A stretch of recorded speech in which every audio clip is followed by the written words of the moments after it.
81세 이상호님은 제 환자분이세요. 관절 통증 때문에 많이 고통스러워 하셨던 분인데요.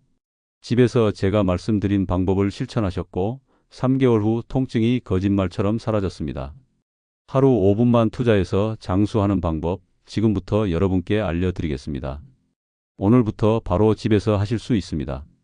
안녕하세요. 83세 현역 의사 김준호입니다. 오늘 아침에도 혹시 관절이 아프셨나요? 사실 저도 10년 전만 해도 매일 아침 눈을 뜨는 순간이 두려웠습니다. 이제 내 몸이 정말 끝나버린 걸까 하는 생각이 들 정도로 육체적, 정신적 고통이 컸지요. 그런데 믿기 어려울지 몰라도 지금 83세인 저는 여전히 병원 진료실에서 환자들을 직접 만납니다. 또 주말에는 친구들과 함께 등산과 낚시를 다닐 만큼 비교적 활기차게 지내고 있습니다. 사람들은 종종 저에게 도대체 어떻게 그런 일이 가능하냐고 묻습니다. 특별한 약초를 쓴 것도 아닙니다. 비싼 영양제를 복용한 것도 아니며 고급스럽고 복잡한 운동 프로그램을 따라 한 적도 없습니다. 그저 제가 평생 미처 챙기지 못했던, 아니 대다수 사람들이 무시하고 살아왔던 특정 신체 부위들을 제대로 관리했을 뿐이지요. 이야기를 시작하기 전에 아주 솔직하게 말씀드리고 싶습니다. 대부분의 사람들은 70대나 80대에 접어들면 많은 것을 포기합니다. 몸에 무리가 온다 싶으면 어쩔 수 없지, 이제 나도 나이가 들었는데 라고 체념하곤 합니다. 손주들과 뛰어놀 수 없음을 한탄하고 등산이나 여행 같은 소소한 취미도 어느 순간부터 접어버립니다.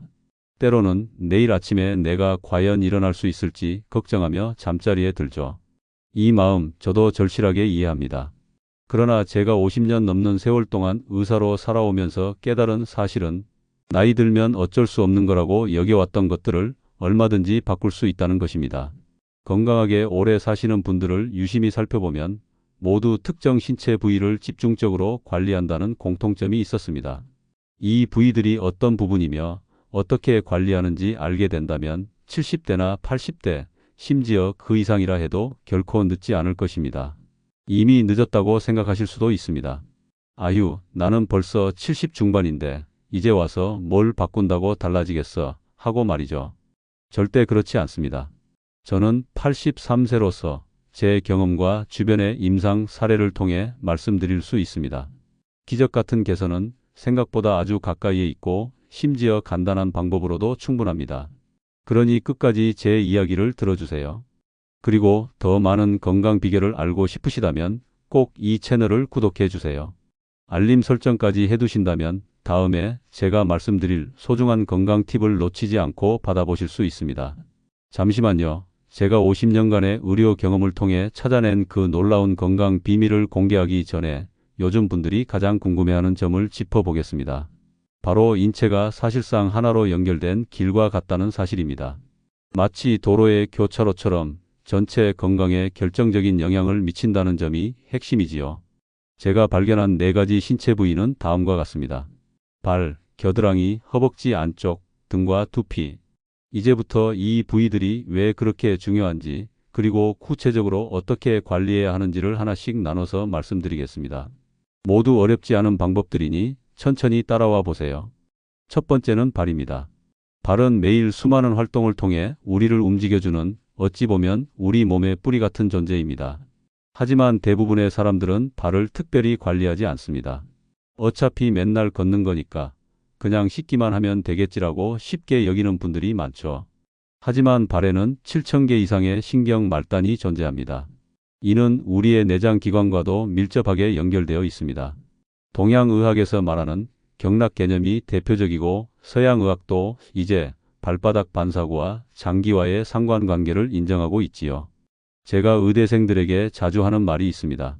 발은 제2의 심장이다. 발은 단순히 몸의 무게를 지탱하는 기둥이 아니라 심장과 함께 혈액을 온몸으로 공급하고 해소하는 데 큰 역할을 담당합니다. 이런 발을 제대로 관리하면 심혈관 건강이 좋아질 뿐 아니라 혈압이 안정되고 심지어 숙면을 취하는 데도 많은 도움이 됩니다. 그렇다면 발을 제대로 관리한다는 것은 정확히 어떤 걸 의미할까요? 제가 50년간 연구하고 임상 현장에서 환자들에게 전수해온 4단계를 소개합니다. 1. 따뜻한 물에 30분 족욕하기. 물 온도는 약 40도 정도, 체온보다 약간 높은 정도가 좋습니다. 너무 뜨거운 물을 사용하면 피부가 손상될 수 있으니 주의하세요. 물에 소금 한 줌을 넣으면 부종 완화에 더욱 효과적입니다. 30분간 적용만 해도 발의 혈관이 확장되고 전신 혈액순환이 촉진됩니다. 2. 발바닥 부드럽게 마사지하기.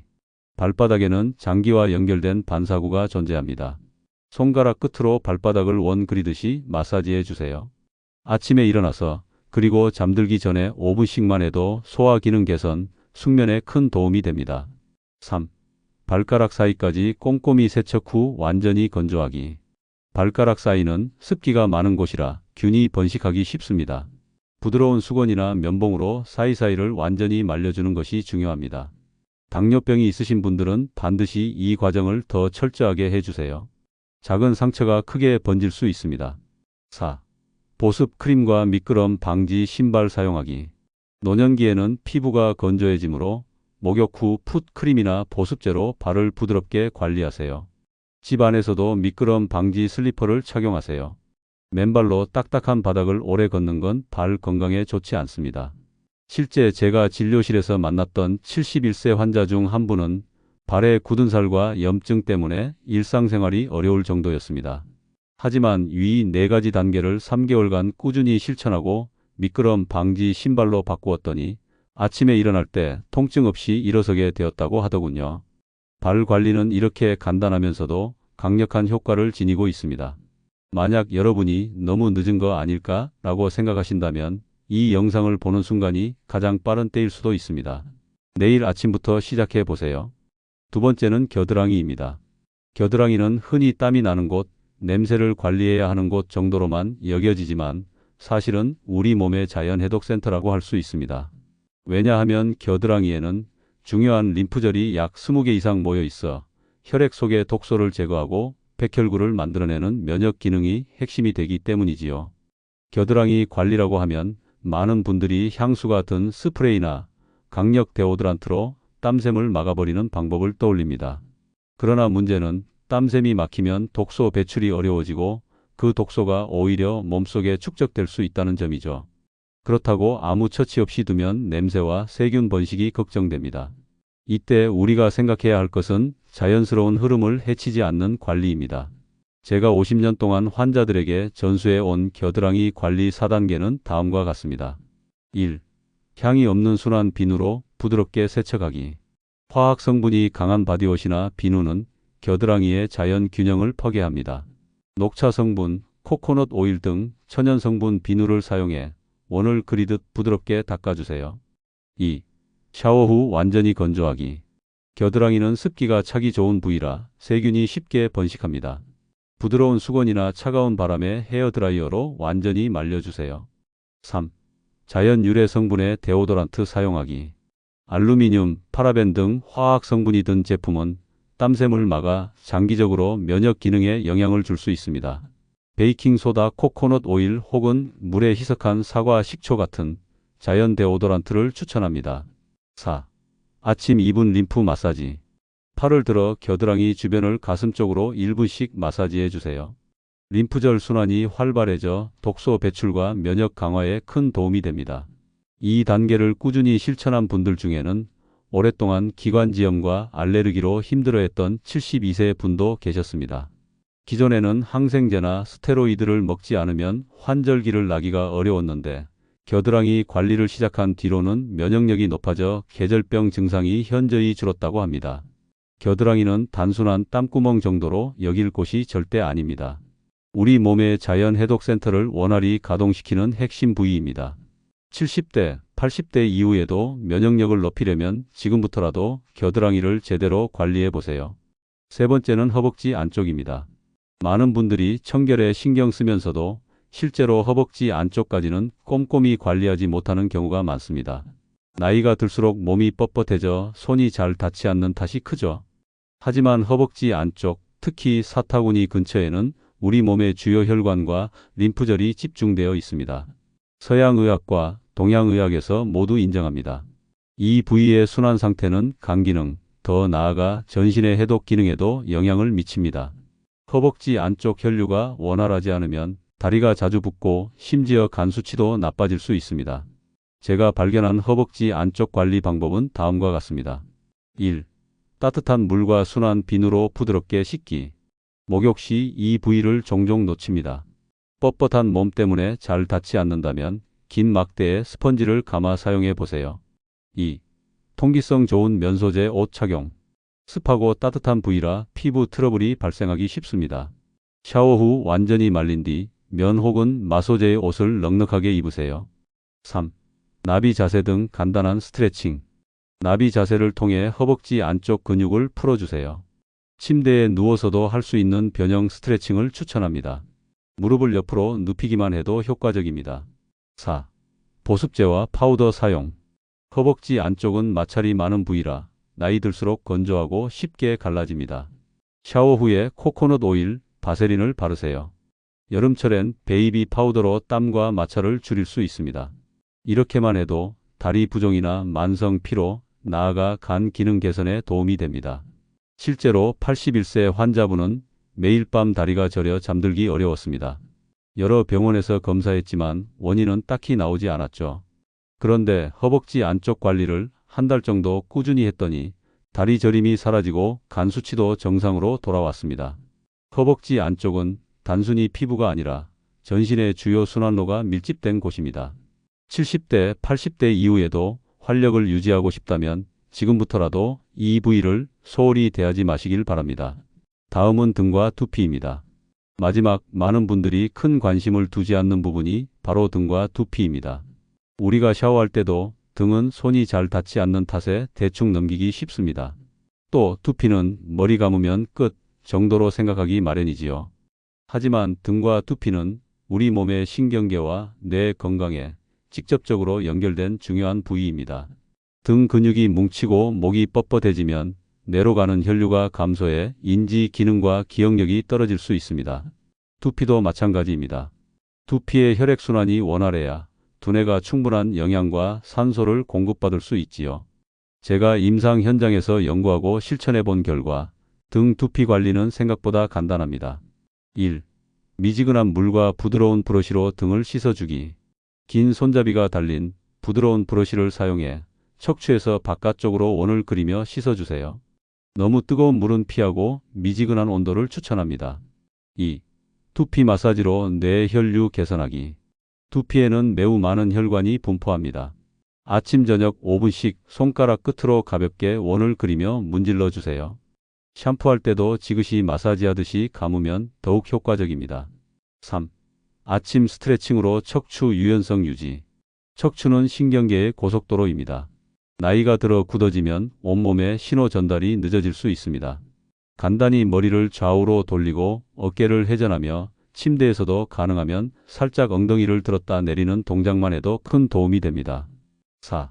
자기 전 5분 마사지.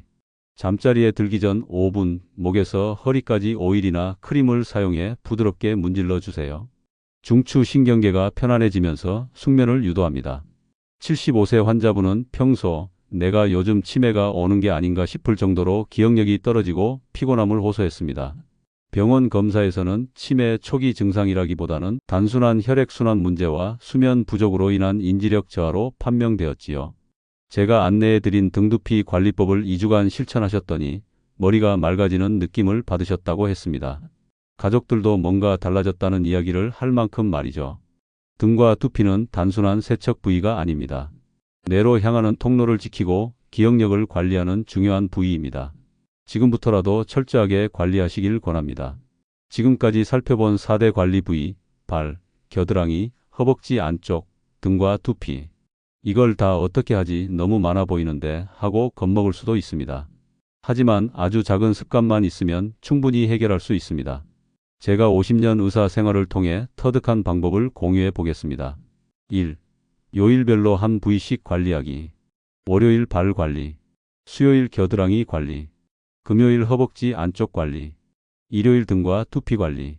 나머지 날은 일상적인 세척만 유지하면 됩니다. 이렇게 하면 한 번에 모든 걸 바꾸려는 부담을 덜 수 있어요. 2. 각 부위당 5분의 기적. 한 부위에 단 5분만 투자하세요. 우리 모두 5분 정도의 여유는 만들 수 있습니다. 설령 TV를 보는 중간이나 잠자기 전 혹은 아침에 일어나서라도 5분은 가능합니다. 3. 새 습관을 기존 일과에 연결하기. 예를 들어 아침 커피를 마실 때 발바닥 마사지를 하고 TV 뉴스를 볼 때 허벅지 스트레칭을 하는 식입니다. 샤워할 때 등과 겨드랑이, 두피를 세심하게 관리하고 잠들기 전 겨드랑이, 림프 마사지를 가볍게 해주세요. 이처럼 특정 행동과 새 습관을 연결하면 훨씬 지키기가 수월합니다. 4. 조금씩 바꾸는 힘을 믿으세요. 지금은 너무 늦은 것 아닌가 라고 생각하기 쉽습니다. 그러나 저 자신도 83세 현역 의사로서 70대, 80대에 처음 이 관리법을 실천하고 완전히 달라진 분들을 여러 번 지켜봐 왔습니다. 81세 김정혜님은 6개월 만에 혈압약을 절반으로 줄였고 10년간 불면증에 시달리던 것도 해결했습니다. 83세 박상호님도 이 방법으로 지팡이 없이 걸을 수 있게 되었고 손주와 함께 공원을 산책할 수 있었습니다.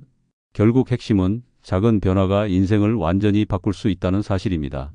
여러분, 저는 83세의 현역 의사입니다. 많은 분들이 박사님은 원래부터 타고난 체질이 아닐까요? 하고 물어보기도 합니다. 물론 유전적 요인이 완전히 없다고는 할 수 없겠지요. 하지만 저 역시 10년 전에는 관절 통증과 피로감, 마음 한구석의 우울감으로 하루하루가 힘들었습니다. 그저 제가 50년 넘게 현장에서 배운 이 4가지 부위 관리법을 스스로에게 적용했고 또 수많은 환자들에게 권했을 뿐입니다. 발, 우리 몸의 제2의 심장이자 7,000개 이상의 신경말단이 몰린 핵심 부위. 겨드랑이, 면역체계를 책임지는 자연해독센터, 림프절이 모인 곳. 허벅지 안쪽, 혈액순환과 간 기능까지 좌우하는 중요한 교차로. 등과 두피, 척추와 뇌를 연결해 인지, 기능과 활력을 결정짓는 통로. 이 4가지 부위를 제대로 관리하면 나이가 아무리 많아도 건강과 활력을 크게 되찾을 수 있습니다. 제가 주변 환자들을 통해 직접 목격해온 놀라운 사례들은 수없이 많습니다. 그러니 결코 늦었다고 생각하지 마시고 오늘부터 하나씩 시도해 보세요. 한 가지만 실천해도 몸이 점차 가볍고 편안해지는 느낌이 드실 겁니다. 작은 습관의 힘이란 정말 놀랍습니다. 하루하루 반복해서 쌓이다 보면 어느덧 스스로도 믿기 어려운 건강 증진 효과를 느끼게 되죠. 저는 그 기적 같은 과정을 수많은 환자들을 통해 확인했습니다. 눈앞에서 걸을 수 없던 분이 걸을 수 있게 되고 불면증으로 수십 년간 고생하던 분이 숙면을 취하게 되며 당뇨와 고혈압으로 약에만 의존하던 분들이 약 복용량을 줄이는 걸 직접 목격했습니다. 이 모든 것은 어려운 운동법이나 보조제 없이 우리 몸의 핵심 부위를 다루는 습관만으로도 충분했습니다. 그래서 저 역시 83세인 오늘까지도 이렇게 활기차게 환자들을 만나고 주말에 등산까지 할 수 있는 것이라 생각합니다. 이 영상이 도움이 되셨다면 구독과 좋아요 부탁드립니다. 여러분의 구독이 저에게 정말 큰 힘이 됩니다. 그리고 주변에 건강을 포기하시려는 노년분들이 계시다면 꼭 이 정보를 함께 나눠주세요. 우리가 조금만 더 내 몸에 관심을 갖고 이 4가지 부위의 건강을 지키려고 노력한다면 인생 후반전이 훨씬 더 편안하고 행복해질 수 있습니다. 마지막으로 제가 곧 준비하고 있는 다음 영상에서는 나이 들어도 기억력을 유지하고 뇌 기능을 개선하는 방법을 자세하게 소개해 드리려 합니다. 앞으로 더 심층적인 방법들과 제가 의학 현장에서 경험한 임상 사례를 곁들여 보다 풍성하게 전해드릴 예정입니다. 궁금하신 분들은 구독을 해두시면 좋을 것 같습니다. 언제나 말씀드리듯 여러분의 작은 클릭 한 번이 저에게도 큰 응원이 됩니다. 끝으로 우리 모두 건강한 하루를 보내시길 진심으로 기원하겠습니다.